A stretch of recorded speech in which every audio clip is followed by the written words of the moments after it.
ce qu'on raconte sur le leadership est faux.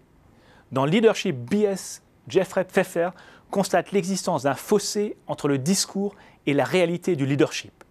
La plupart des experts en leadership racontent des histoires de dirigeants humbles qui ne mentent jamais et qui sont à l'écoute des autres. Si ces histoires sont agréables à écouter, elles ne reflètent pas du tout la réalité.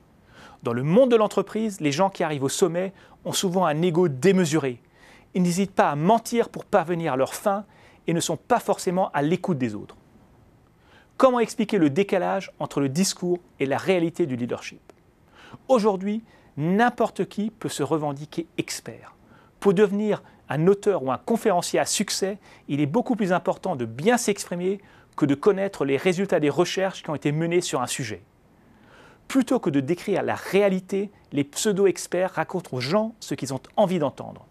Par exemple, le gourou Simon Sinek a intitulé son dernier best-seller « Leaders Eat Last ».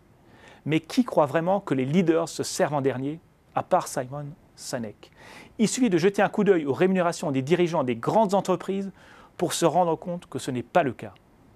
En bref, nous voudrions tous que les leaders soient humbles, qu'ils ne mentent jamais et qu'ils soient à l'écoute des autres. Malheureusement, les recherches les plus sérieuses sur le sujet ont montré qu'on a beaucoup plus de chances de connaître le succès lorsqu'on a un ego démesuré, qu'on n'hésite pas à mentir pour parvenir à ses fins et qu'on fait passer ses intérêts avant ceux des autres. On peut le déplorer, mais c'est malheureusement la réalité.